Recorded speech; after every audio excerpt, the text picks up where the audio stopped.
Welcome in, Astrid, Craig, Seb, Wes. Well, it's roughly on the dot, so I figured we can go ahead and get started here. Hello, everyone. I am Dustin, PolyInnovator. Today, I'm talking with many of these great faces we have here in the Polymathic researching world, and we have Dr. Florian Stummer, Dr. Angela C. Myers, Michael Araki. I believe you are working towards your doctorate, Michael. Yes. Second. Hi. I have two. You have two. Okay, I just wanted to make sure. Dr. Michael Araki, I just wanted to make sure I introduced you properly. We are talking about the value of polymathic skills in this digital renaissance. And the theme of the Polymath Festival is multi-potential leadership, particularly in this workplace environment, which we have great mindsets on here today.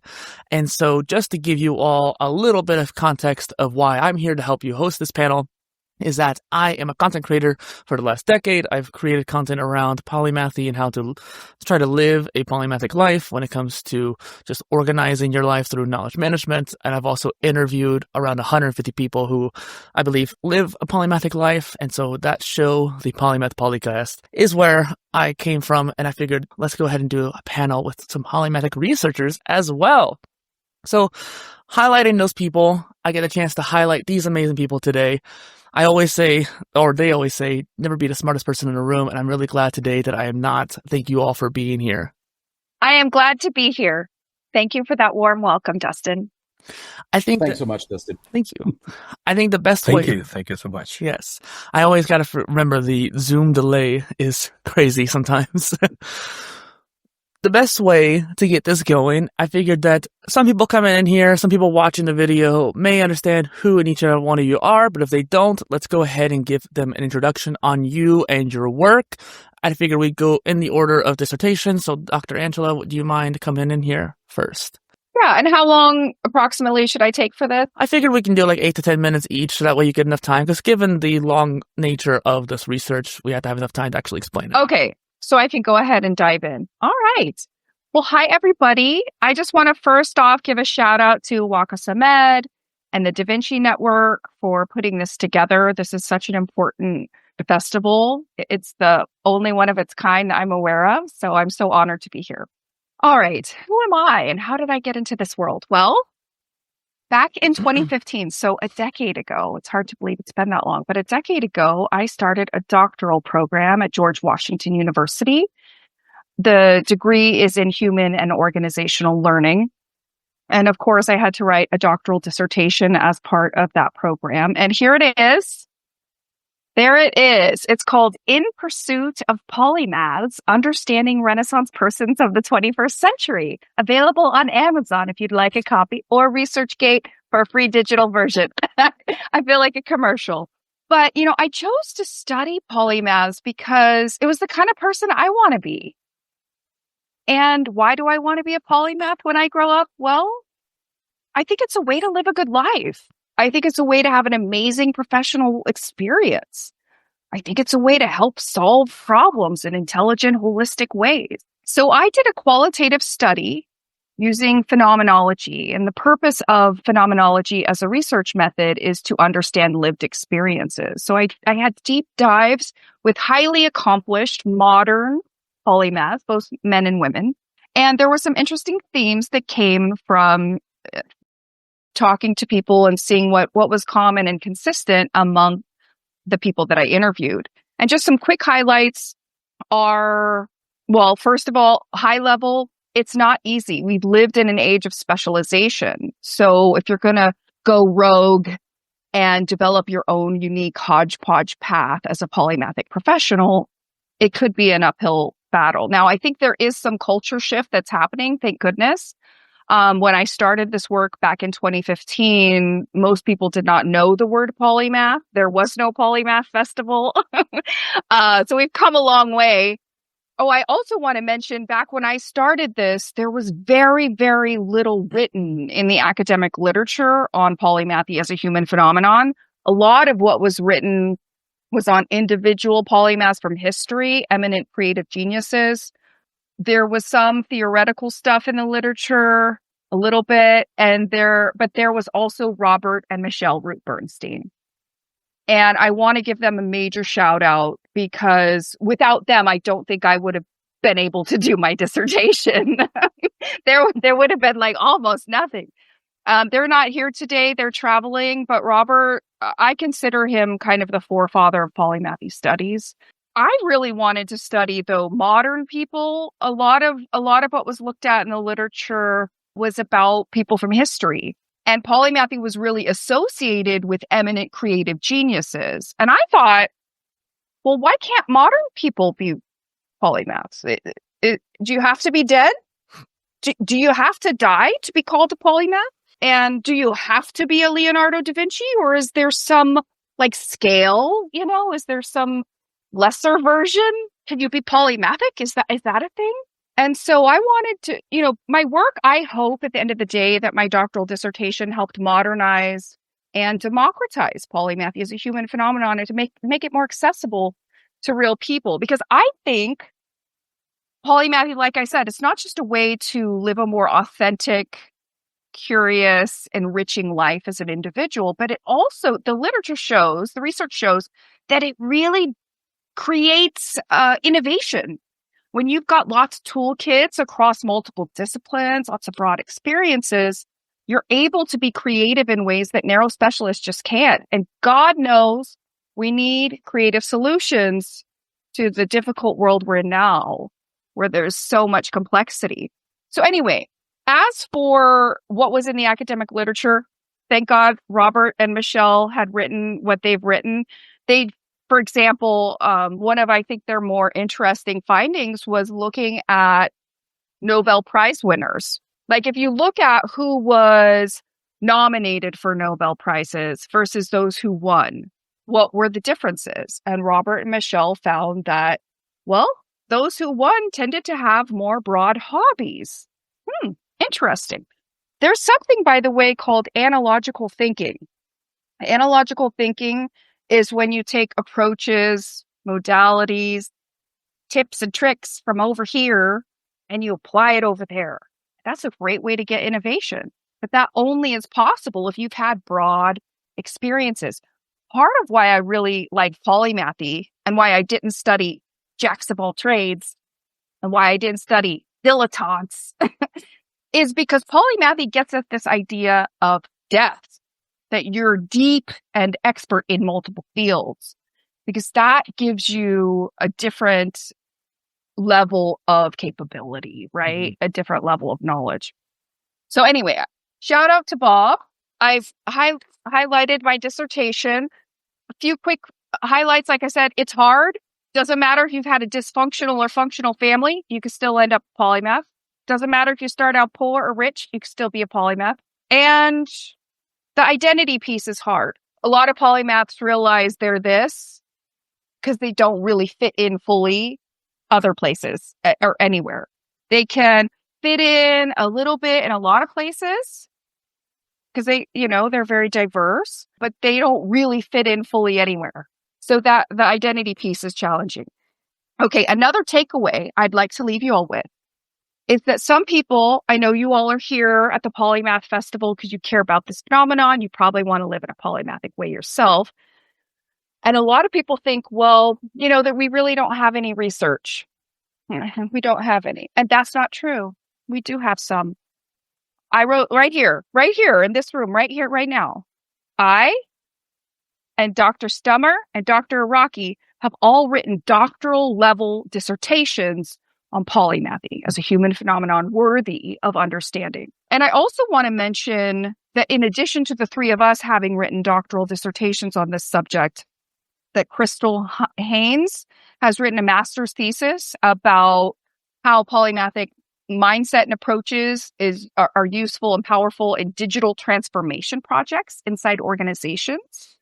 Dimitrios Samsonidis, who's a career counselor in Greece, has written a master's thesis on it and is currently working on his doctoral dissertation. We're going to have a fourth person next time we got this festival going, and maybe a fifth, because we also got Lauren Ornelas out at Pepperdine in California working on her doctoral dissertation. So now I want to underscore that this is a real, legitimate, active field of study in academia.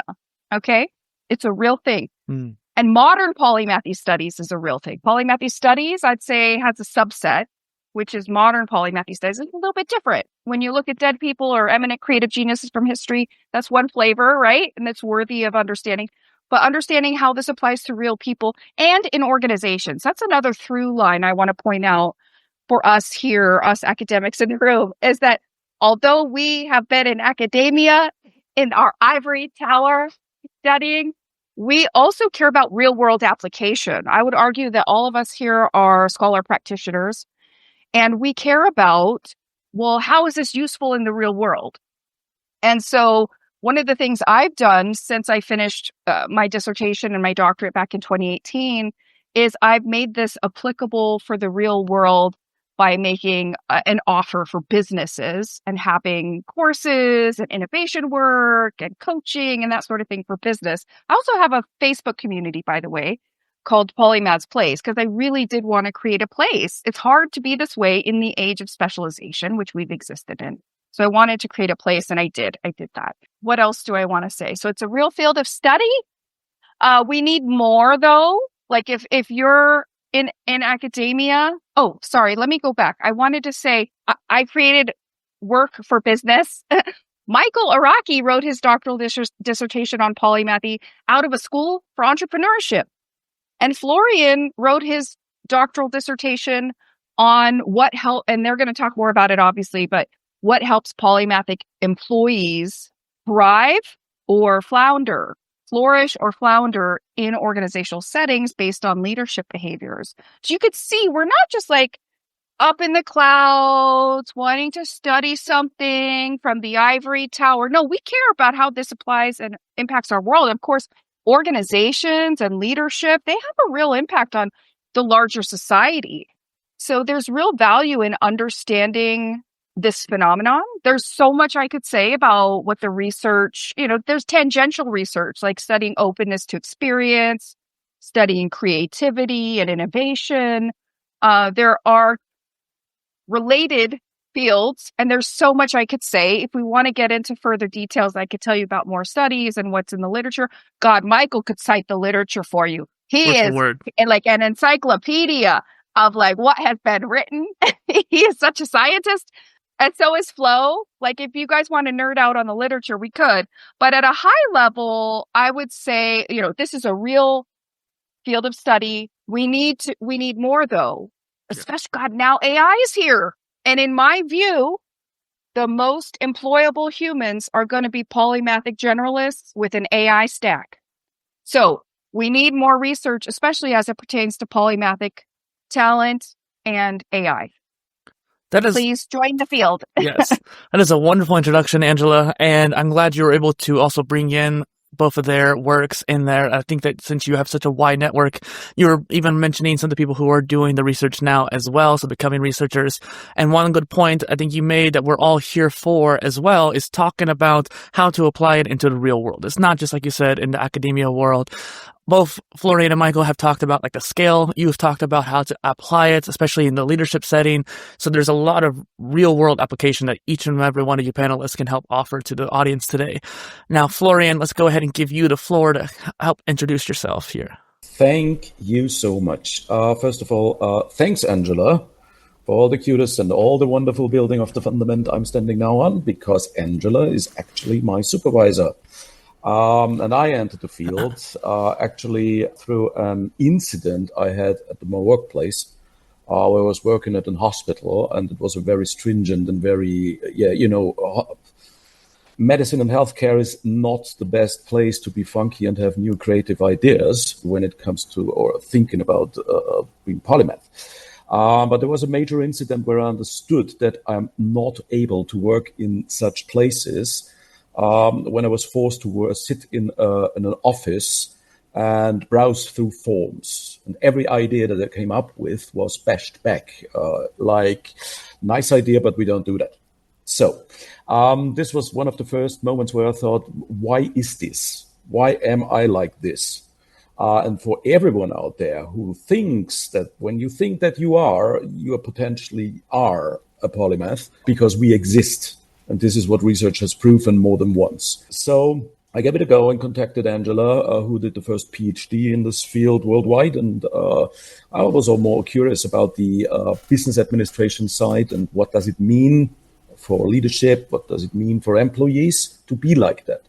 This famous, you sit in a cubicle, but you're actually able to do more, but no one cares. And there was this big question that came up one day where I thought, well, what in God's name companies have such Leo da Vinci types, and they don't know, or even worse, they left the company just a couple of days ago. What have you lost? So I deep dived into these. Deep dive already an AI word entered my vocabulary. I dived into the field and understood that the polyployee, as I nailed it then, there are a lot of us out there, and the more I did research about it, the more I understood how highly they will be requested in the future. But the systems are simply not built for these kind of employees. The systems want boxes, the system want gears. They have still the Taylorism in their head to be exchanged very quickly with the low threshold knowledge barriers. And over 50 years, 70 years, 100 years, this form of employee building and bounding and human resource was cultivated. And now these people meet a complete new colleague in the field. Is called artificial intelligence, which it isn't actually. It's a machine intelligence, if intelligent at all. And the funny thing is, it shows a lot of, we can compare a lot between the polymaths and artificial intelligence, let's call it large language models, what they are. They also have this pattern recognition, which we are owning. They have this idea synthesis. We have this quick adaptability to certain circumstances in their lives. And after I finished my DBA, I was very clear about how can I put this into work. And I learned very quickly that actually no one cares. And when you browse, and this was shocking for me in preparing for this panel, when you browse through LinkedIn, how many super skilled, highly competent, innovative individuals have an open for work badge on their picture. It is that cold shocking. How could this possible? It is LinkedIn. It is a network for professionals. Interdisciplinarity, multidisciplinarity, transdisciplinarity is in every second paper you read about AI. And these people are looking for work, and simply no one sees or cares. Bloody hell. This is not going to, there's no care. And funnily enough, I ran into this open knife myself. In the recession, second recession year, third recession year in Austria, I was declined for jobs 37 times. Half of a third were like, you are too old. I'm 47. This is too old. Now, good luck with whoever comes up next. The other was, you are too transdisciplinary. Now, what is too transdisciplinary? It would mean they should pay me 2 salaries, 3 salaries, an average of 5. I don't know. And then I thought, okay, I give it a new shot and collect all polymaths I can find and interview them on the basic set of the young years when they first encountered that they were different, so to speak, how their upbringing was, how they evolved, and where they are now. And now I have a collection of over 107 interviews with polymaths around the world. One is with me here at the European Conference for Korean Technology and Korean Engineers in Vienna, Professor Ju So, who invented an amazing matrix based on physics theorems and Markovian process stuff to grip brand experience, brand relationships, understanding of brands. And I did the math, and it works. But now he's here and try to figure out what can we do with it. So, as a matter of fact, and this is my closing line, the future shows that we run into massive work loss and lack of workforce. We have a halo of elderly entering the retirement age. We have a lot of young people who are trained for just one thing. And when they will enter their first company they work in, they will be asked, now, okay, you are a genius in marketing, but we need someone in sales as well. We need someone in product development as well. Oh, and what about your competences in accounting? So I wonder who exactly will cover all 4 jobs in 4 departments in the intersect with just one training. So everyone who still shies away of the polymathic understanding will see in the coming 2 to 3 years, it won't work out any other way. Thanks so much. Thank you, Odi. That is very fascinating when it comes to the idea of all these people looking for work. I mean, I even pointed to myself when you said that because, I have the Open to Hire badge on my profile. And I think there's a lot of interdisciplinary polymath people who, like you said, are underutilized, especially in this workforce. And I know we have a couple questions here. We'll get to the Q&A a little bit later on, but I think you guys all have the same mindset when it comes to how do we get this application to the people of the modern day. And Angela and Odi, you both have mentioned AI. I'm sure Araki probably will as well. Just this idea of using these generalist models, and do they become more polymathic or hyper-specialized or both? And there's a lot of potential outcomes with that, especially when it comes to the workplace environment and people using them to fill in those gaps if they don't have that knowledge itself. So why don't we jump into Dr. Michael Araki's intro right here. Thank you so much for being here. Thank you, Dustin. Thank you, Angela and Florian. Yeah, such an amazing venue to be able to be talking about that, as Angela said wonderfully. All right, so I'm Michael Araki, and the funny thing is that, how do I introduce myself? So I'm a lecturer, assistant professor in UNSW, Sydney, Australia. So it's what's my profession? So it's still funny to see that. So for me, polymathy is an identity thing. And that's a funny thing. And I hope you're going to be able to see it clearly in a few minutes. I'm going to start with a story. So when I was a teenager, I used to play in a heavy metal band. All right. And the funny thing is that, I listened, yeah, but it was the late 90s, and, I liked the grunge, like Nirvana too. And my colleague told me, yeah, you can listen to them, but you just don't tell people, that you listen because it's not in the same category. So it's an identity thing, right? And it has to do with the way you sell your product, the way you sell yourself. Another example. So I was just in a restaurant, right now at dinner for faculty, and the restaurant sold itself as modern. I think it was modern fusion, Australian, but the food was Italian and it wasn't excellent. And then there was a discussion about identity and about your offering. And those are really, really difficult questions. And before the term polymathy, when you are a versatile person, the kind of people that we have described, then we didn't have a word. So some people use jack of all trades. And I hate this term. And I say, why? First of all, it's not about being a jack. All right. Jack is a servant to the royalty. That's what jack means. It's not all. It's not everything. It's some. It's a lot. It's more different than what most people would expect, but it's not all. And it's not about trades. All right. So polymathy existed before the term philosopher.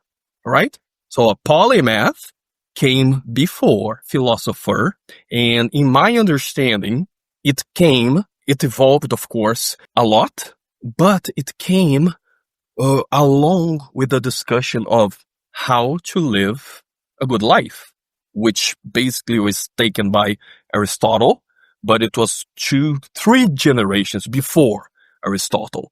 And I think he went a little bit in the wrong direction. Why? Because he was trying to think, what is common among humans? We are all rational, so we should live according to that utmost quality.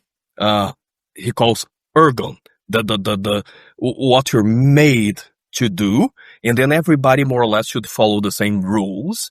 And that for me was a terrible mistake. Right. So I think we should think about individual differences in what makes us tick. And polymathy and polymath is such a fascinating word because it's the first positive word that you can attach yourself for a generalist, for a jack of all trades identity, right? Because generalist doesn't get there. It's still too focused on breadth. Jack of all trades, as I said, terrible terminology. What else is the other one? Basically, those are there is a T-shaped, which is a little bit more modern, but it's related to how you advance your career. All right. So I believe that I have two main contributions right now that I'm known for. First, polymathy is about three things. It's called the triadic approach to polymathy. It's a triad of breadth, depth, and integration. All right. If you lose one of them, then you have a problem. Without the breadth, of course, you are just a narrow specialist. But if you don't have the depth, then you fall into the dilettancy, right? But that's not enough. A lot of people will say breadth and depth. However, these alone lead still to a very conflicting mindset. Either I do breadth or I do depth. Integration comes here to solve this apparent paradox. So how can you do both? How can you move from an either or mindset to a both and end? And integration is the key here. And the way I define polymathy is not about your accomplishments. It's not about the stock of knowledge that you gathered and that you show I have encyclopedic knowledge. It's not about that. It's about a way of being. And I call it a life project. So that's my second contribution. So it's not about how people bestow titles upon you. Oh, this person is such an amazing creator. Let's call this person Polymath. No, it's yourself. Okay. It's my way of being that's expensive. All right. In the sense that I don't accept to give up any of those dimensions. I have to have breadth in my life. I have also to develop depth. And the integration are going to be the synergies, the productive connections, the underlying patterns. All right. So then we talk about AI right now. And you can go further now. So the next picture just shows, if you don't have one of them, I just gave names, all right? So the dilettante doesn't have the depth. The specialist doesn't have the breadth. The person who just has integration is called the apophanist. It's the person who draws connections that are not warranted. So we have to be very careful. It's not like I'm going to connect A and B and then it's going to be wonderful. Everybody's going to applaud me. No, you have to have the depth to understand the value that B brings to A, or if there is a third element called C that can bring A and B together. So the next slide is then a framework that I developed that has 3 stages of life progression. So first, you have this polymathic orientation, and it can be gauged, it can be measured as more or less like you do with personality inventories, that you answer how much of an extrovert am I, or something like that. So you can use the same technique to measure polymathic orientation, and that's now finally finished the whole validation studies. And it can arise very early in life. So during the example that I gave of the heavy metal band, like something doesn't fit. I mean, they want me to fit in a box and be only that identity or only that role. And I think everybody that has an interest in polymathy probably had the same experience. You know, there is something wrong here. Like Florian explained so beautifully in the organization, right? And then because you're like that, you're going to build a specific kind of knowledge base. So you're going to have knowledge from different places, and you're going to have this breadth, depth, and integration within this knowledge base. So that's why you're different. So that's why when you arrive at a place that's not, I'm not going to even say designed, but at least open. Open. Okay. It doesn't need to be perfect. At least open for this kind of person. You're going to meet resistance all the time. And finally, the creation is the aspect that Angela, for example, is talking about. So how can you apply this breadth and depth and integrated knowledge in a way that you're generating something novel and useful for the world? So it's not the hermit in the mountain that knows everything and is just there, It's the opposite. You go and you have an interplay with society, with the norms, with the institutions, the rules of the game. And then you say very specifically, all right, I understand why you had built this design, but is it the better design? Okay, is it good for everyone? Do you want to exclude some type of people? Okay, at least you can. Just be honest. No, we want to exclude this type of people because I'm a factory and I just want people to do the same thing. That's fine. But when everybody in all organizations are doing the same thing, something's wrong. So some underlying assumption is wrong. Right? So this is part of polymathic creation. And of course, there is a whole model. You can even go to the temperament, which are the first traits that surface in life. And I can help people kind of diagnose those polymathic tendencies very early in life. And that's super, uber important because polymathic people will have different desires, different goals, and a different life path. If you try to make them fit in the narrative that's of specializations, for example, you're going to destroy this person. Okay, so we really need to do that right now. I'm going to stop now, and I can talk about the other things later. That's it. That was amazing. And one thing that made me think about quite a bit is that I talk about knowledge management for polymaths. You talk about that knowledge base for the polymathic person and being able to organize all the information that we come across, all the different areas of life and focus that we employ. I think it's very important. So even if it's just a notebook like Da Vinci had or using Obsidian like I do, having an ability to keep track of everything, I think is that extra level layer that we need. And we're definitely going to get into a lot of interesting topics today if we have the time, because lots of all your works regard polymathy in science, leadership, academia, and even the workplace, all three of you.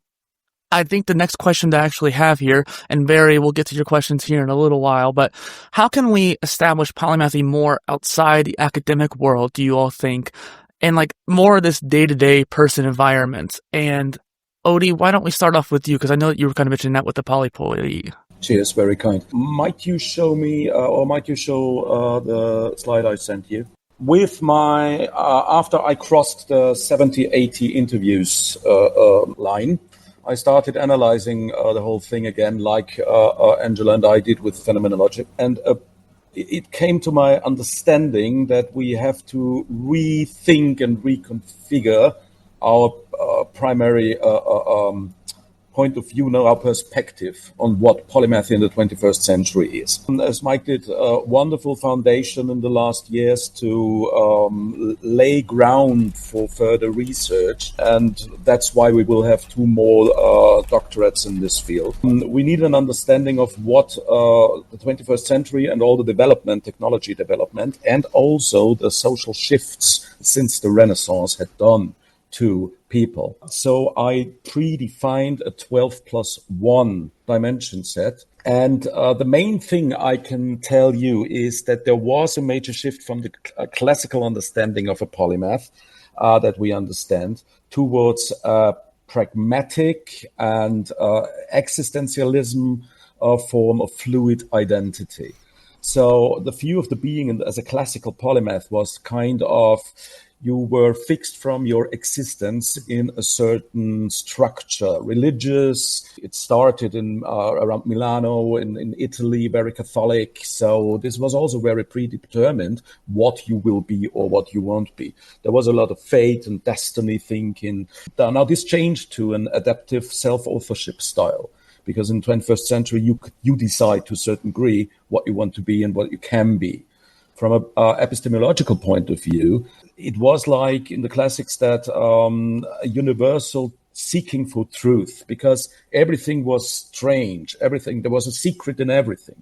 And when you browse, for instance, Da Vinci's notebooks, you see he was observing like a madman. He was observing and understanding certain things like the fractal come here and there back again, then they don't, why is that, and so forth. And what he was capable of, he was able to transfer these observations into reality, which in the 21st century would say would be something like for businesses and companies, how do I transfer research to revenue? So from this universal truth seeking, it became more a situational meaning making, because after the Enlightenment and after the First and Second World War, we went into a phase, and after Nietzsche and C.G. Jung, understand who you are, be who you want to be, decide it and be it. There's a lot of making meaning for ourselves. What is my position, or what is my function, my purpose in this big game called life that I'm in? Primary orientation and multi-mastery back then was not that uncommon for many people. And that's why I propose here, we have to go forth now in our research to seek for the working class polymath out there.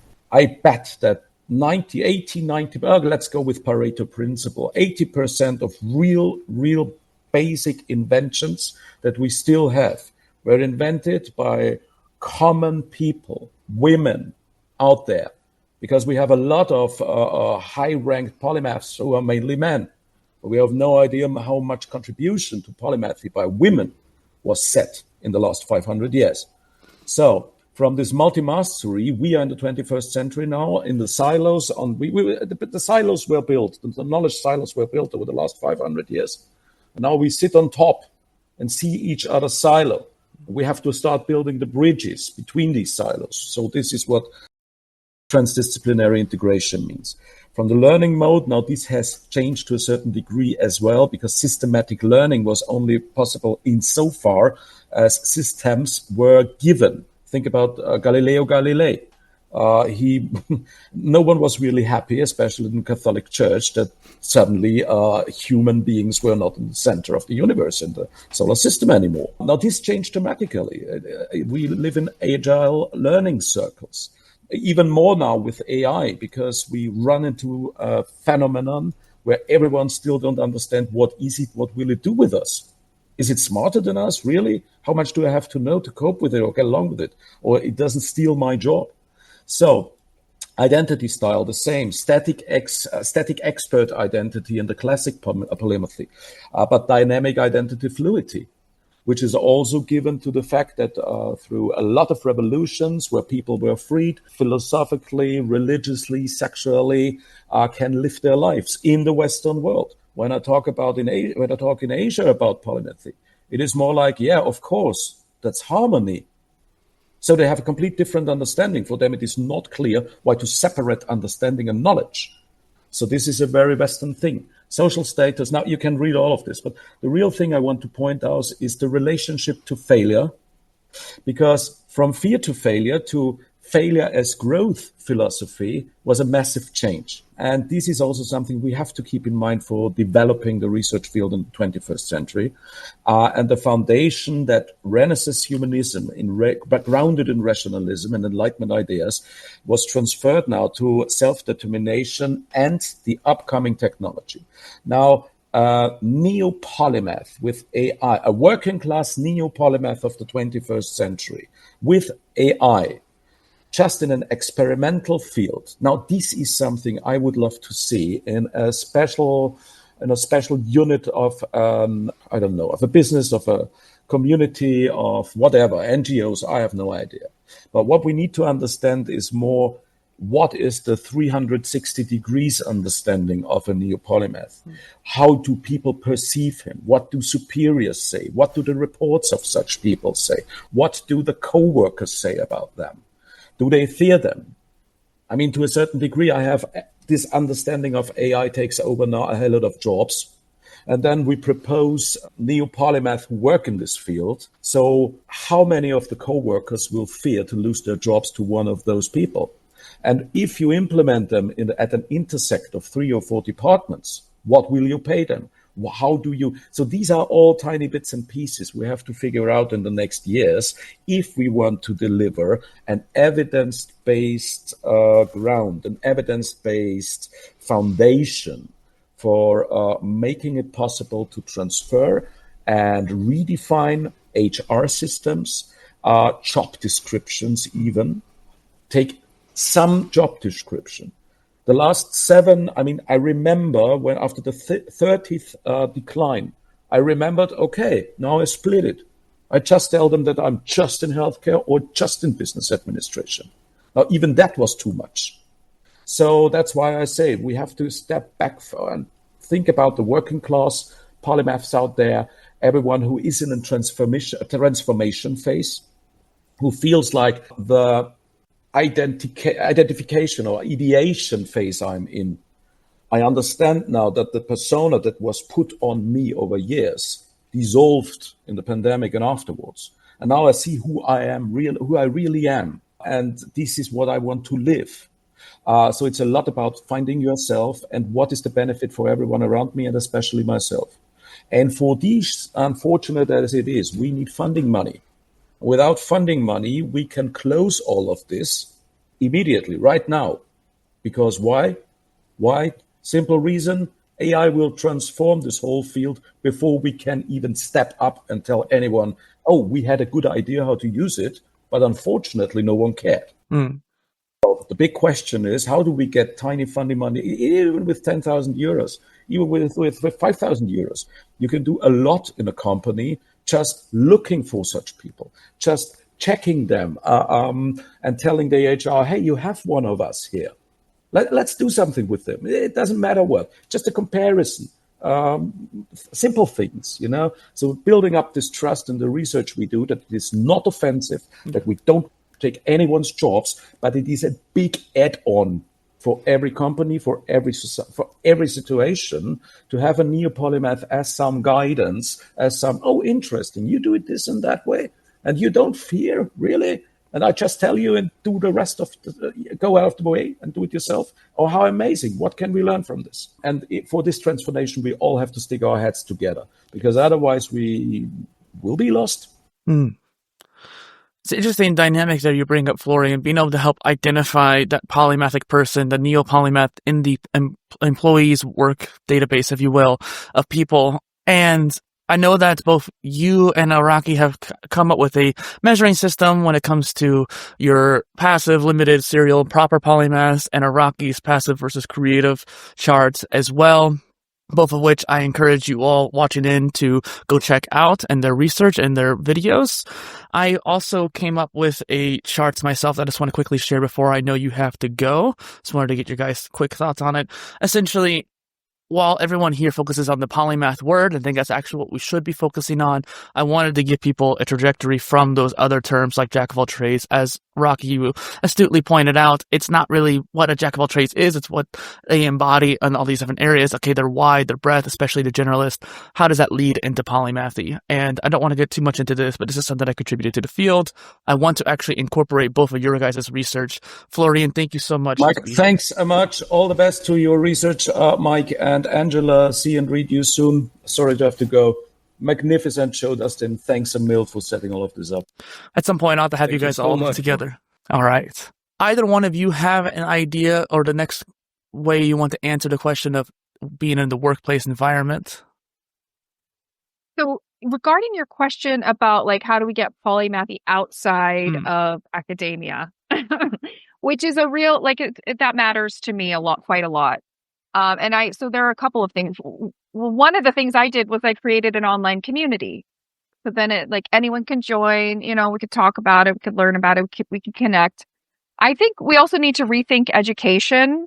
The London Interdisciplinary School clearly did. And there's some beginnings of where we're seeing like, lifelong, life-wide, different approaches to learning that could be more self-directed are being thought about from higher education and also down.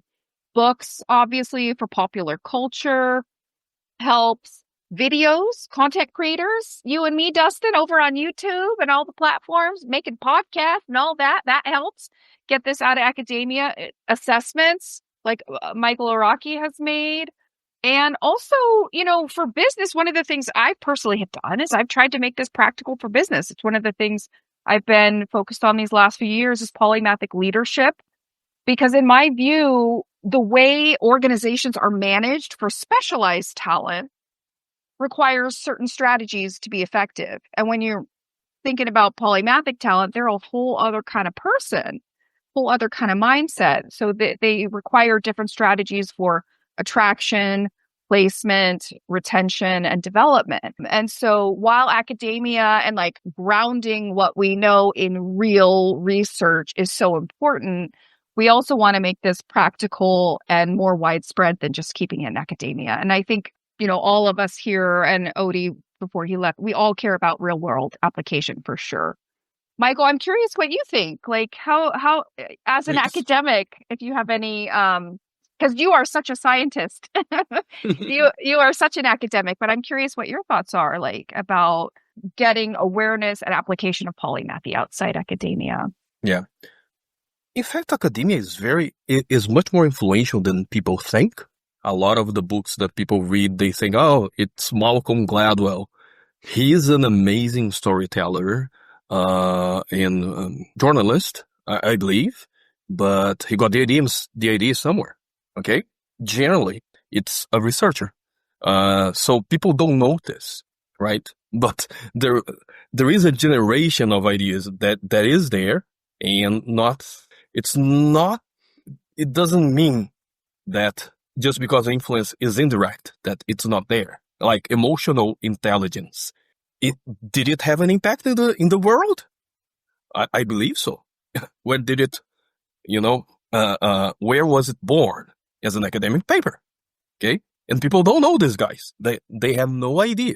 Nobody knows who Peter Salovey is and Mayer, the originals. They probably read the book by, I forgot the name of the guy, the Harvard guy. Daniel Goleman. Yeah, Daniel Goleman. Yes, that's it, precisely. He's also an academic. Anyways, so there is a role, okay, of, there is, I'm going to say this, it's going to sound interesting, a specialized place of knowledge generation, right? So this model might be a little bit like a lot of models nowadays, under a lot of strain, but I wouldn't think that it's not influential. And it depends on the field. And it's the same like in mathematics. People are doing, theoretical world, and then they discover a lot of applications later on. So I don't think it's wise to kill that. All right. So one model that I'm using that I think has a good application has like 5 managerial levers that they can adjust to increase or decrease innovation, and then we can measure that, right? It arose from a model that was purely conceptual, just because they were interested in creativity per se. Okay, so if you go to the original paper, most people will say, oh, it doesn't translate to anything, right? But then, like 3 generations passed, I read the paper and said, no, wait, there is something there, okay? Take this management theories, and then we have a new model with testable things. That's the burden of an academic, right? So some people say, oh, they're studying entrepreneurship, and some of them, haven't, how much money did they raise as entrepreneurs? So if they haven't raised 10 million, I'm not going to listen to what they say. I don't think that's the right way of thinking, because there is a place for the people that are studying from the outside, the phenomenon, and they have to understand the regularities. Because Elon Musk was super successful, or Jeff Bezos, It doesn't mean that their model will replicate. Okay? I'm going to behave just like them. Doesn't mean that you're going to have the same success as they did. However, if you read the papers, you understand that some kinds of behaviors are more likely to help you, and then you have evidence for that. If not, it's just opinion. Okay? So every entrepreneur has an opinion about how to be successful as an entrepreneur. But how can we understand this more systematically? And that's the contribution, one of the core contributions of academia. So my answer is basically, even in the current platform, there are spaces, that there is value there. Well, I believe you had some other questions, right? Yeah, we have a question from Barry here about neurodiversity, which I would want to get to if we have enough time. You also referenced the 4C model in Polymathy, and I wonder how that might play out in leadership context, and also, Angela, how your leadership studies, not studies, but teachings that you do also play into it. So I don't know if we have enough time for all three, but we can try. If we can just be a little quick answered, I guess you could say. Yeah, all right. So neurodiversity, what I have is a model of temperament traits. So they surface early. They have biological basis. I don't mean they are like fixed, but there are mechanisms that are biological, like the serotonin system, whatever. And then you can use that to identify early what kinds of ensembles, right, of mixes, that generally tend to lead to polymathic styles of being. And we have that. So we could understand that as a type of neurodiversity, but we could be very precise which mechanisms are there. And yeah, that would take a little bit more time. But for example, you need a combination of the dopamine system, that's integration of actions, with the ability to sustain attention, for example, because it's necessary for depth. Okay? And then you have another sensitivity to understanding the patterns, the regularities of the world, and that's going to feed into pattern recognition. So we have the mechanisms. Okay, so we are just gathering more evidence, and then we have a science, let's say, of how from kind of very early age until you are a mature person that's, in a very good position to contribute to the world. That's definitely a topic for another day as well. Neurodiversity is something that I think will take a lot more time to dig into. And I know that, Angela, the question was directed towards you as well. So I figured we can get your opinion on it before we wrap up on the polymathic leadership angle. What do you think? Well, I just want to say with regard to Barry's question on neurodiversity, polymathy for me is a form of neurodiversity. In fact, a neuroscientist I know described it as functional ADHD. But like that hunger for knowledge, that hunger for learning, not everybody likes learning. Some people are energized by learning and some people are drained by learning. So I just want to say that it's a form of neurodiversity that's helpful. It's not a problem. Okay. And I do want to touch on polymathic leadership. As you may or may not know, I worked in leadership development for nearly a decade. I was doing that work while studying polymathy at the doctoral level. And for me, polymathic leadership is really leaders who model the breadth, depth, and integration themselves while also encouraging others to do the same. It's learning while leading and leading while learning. The best leaders in this model are the best learners. And they know that they don't know everything. The old leadership models were so top down. They were like, you do what I say, I know better. And in this world of complexity, if you keep doing that, that's a great way to make your organization fail. You got to admit as a leader that you can't know it all and do it anymore, and know it all and do it all. Sometimes the people on the front lines are going to know more. And anyone can lead from anywhere they exist in an organization, whether or not they have formal leadership. So for me, polymathic leaders are ones who apply prior knowledge from many domains. They actively seek new knowledge. That's so important. They leverage other people's expertise, not just their own. And they learn from every leadership challenge. So it's really about learning while leading and leading while learning. They make great leaders. They can manage diverse teams if they've got lots of broad experiences themselves. They can speak multiple professional languages. They can understand people's strengths and perspectives better by drawing on broader networks and also their own prior experiences. They're going to be better in volatile, uncertain, complex, and ambiguous environments. But the bottom line for me is the one takeaway, and then I'll shut up because I know we're running out of time, is that the old leadership models, the old ways of thinking about leadership from the age of specialization don't necessarily apply to polymathic talent. They need different things from their leaders. If you micromanage polymathic talent, you're going to drive them crazy and make them leave. Okay? You hire smart people so they can help you. You don't make them fit into a little box. So there's some real differences in how organizational cultures and leadership behaviors need to shift in order to really fully leverage polymathic talent in organizations. Speaking of organizations too, do you think that since you guys are both leading knowledge people in the polymathic world, what could be a way to organize the polymathic into an organization of just research and future development in this field? Either one of you can answer. I just wanted to see what you guys' thoughts were on that. Angela, I think it's better for you because I'm trying to be a mainstream person. So my goal is to make polymathy mainstream in the academia as is. So right now, I'm not trying to create a new research institute. There is like the Polymath University now, so they are using very interesting ideas. But for me, I'm just trying mainstream people to adopt it, just like they did with emotional intelligence.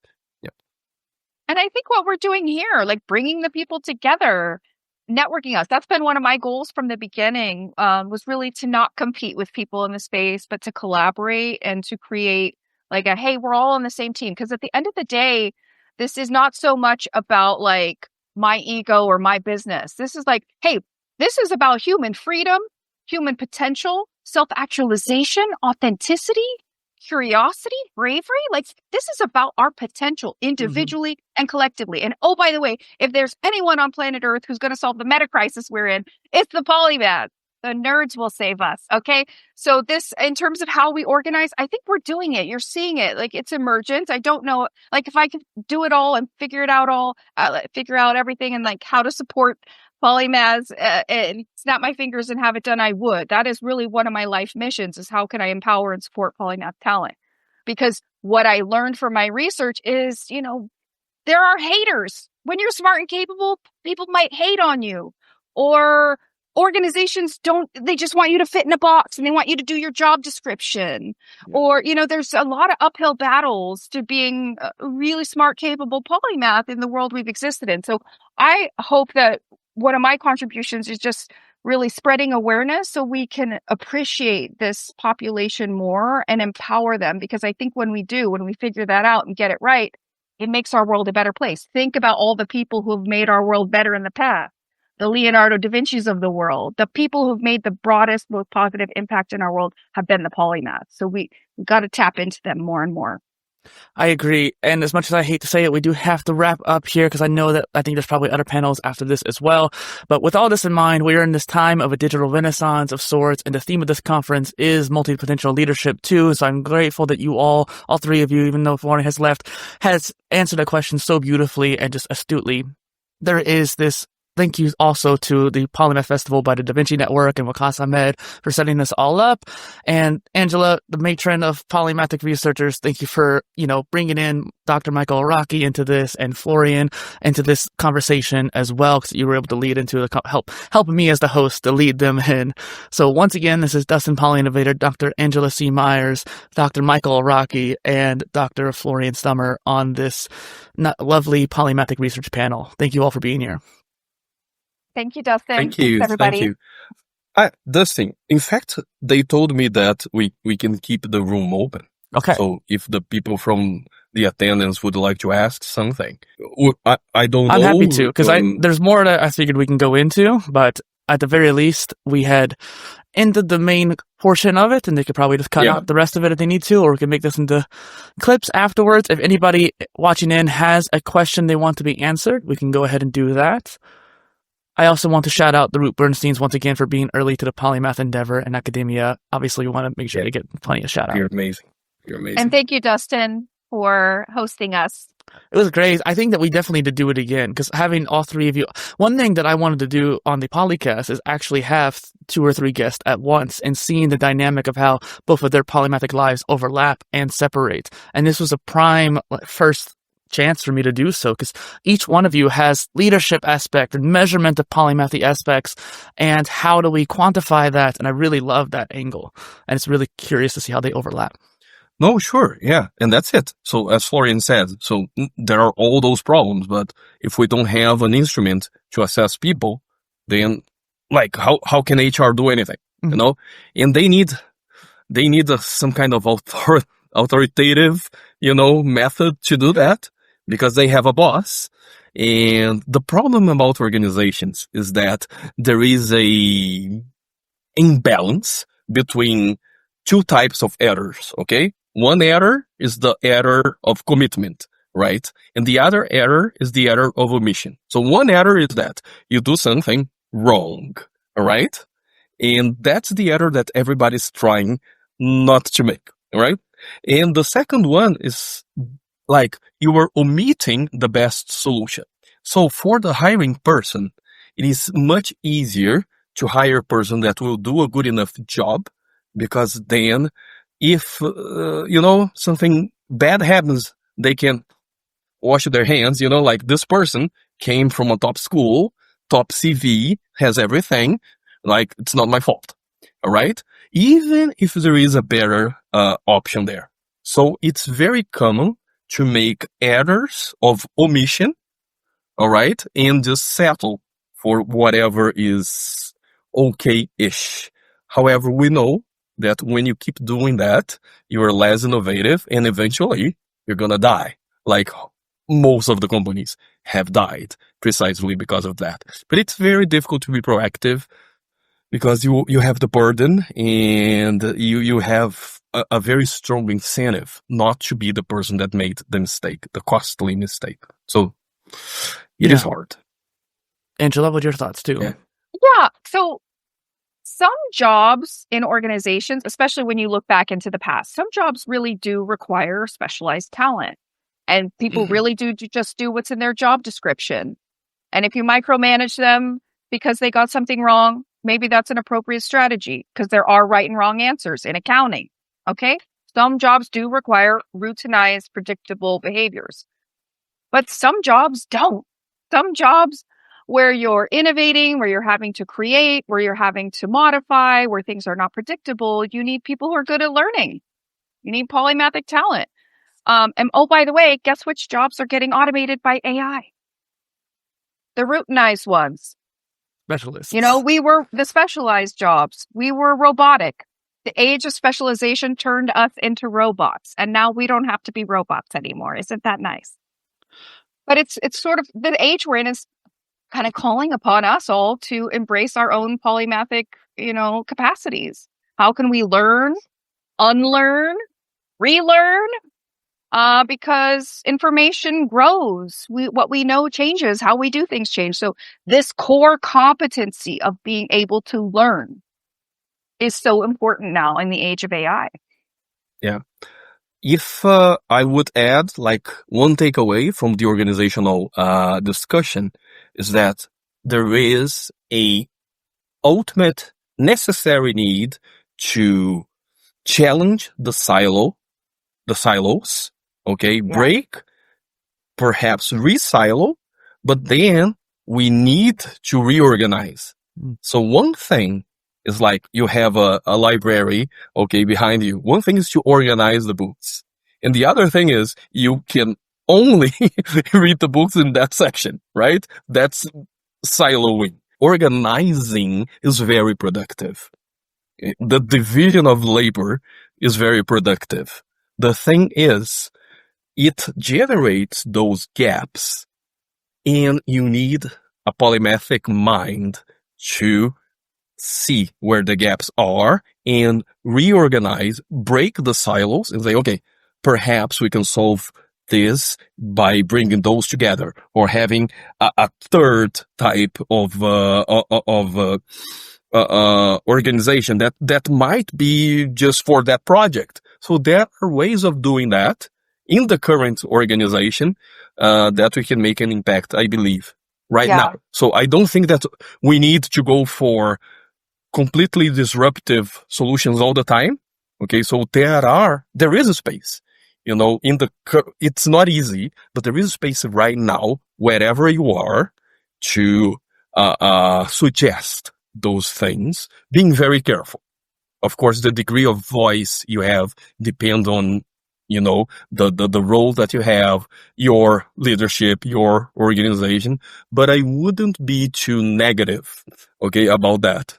Like, oh, the world is so, crushing me. Try to find, and then you have to be very chirurgical, very precise. This problem we can solve by breaking this and this silo, okay, and create this and this structure. You have to be very propositional, okay, very clear about the error, the mistake, very clear about what we are missing out because of this mistake, and then the solution. So if you talk to an HR person, it's not, everything you're doing is wrong. Sometimes a lot of what they're doing is wrong, and you're correct. But it's just like this problem here, you're leaving this much money on the table, and this is how you can solve the problem. All right? And this is how you can use the authority if anything goes wrong, because they need a way out too. So we need this humane thing if we want to make some changes right now where we are. So I think that would be my advice for the people that are struggling right now in the organizations. Any other final thoughts, you two, before we wrap things up? Do I have any final thoughts? Oh, just, I just want to thank everybody for watching, for listening, for caring. And I just want to encourage people to, that being polymathic is a natural, good thing to do. Please do explore your own polymathy, language it. I think there's real power in having a language, a lexicon, a word, understanding, that this is a normal thing. I can't tell you how many people have told me, I didn't realize this was a thing. I thought I was strange. I thought something was wrong with me. I've literally had people tell me that finding out about this may have saved their lives because they thought something was truly wrong with them. And so embrace who you are and who you might become through the power of polymathic learning. Araki. That's beautiful. I don't have anything to add. Be who you are. If you are polymathic, if you're here, probably you are polymathic. Just be that and find smart ways of changing what is wrong in the world. So you don't stop being who you are. You're just a little bit more, how can I say, strategic in your interventions in the world, because unfortunately we cannot solve everything at once. That would be my key message. Good message. And for anyone who's listening in who wants to learn more, there's plenty of more panels in the Polymath Festival going on right now. I encourage you to go check those out. And all four of us, including Florian, have a YouTube channel. We have stuff for interviews like me and Angela has. We have research like Araki and Florian have. And so please go check that out. And yes, thank you all for being here. Bye-bye. Bye.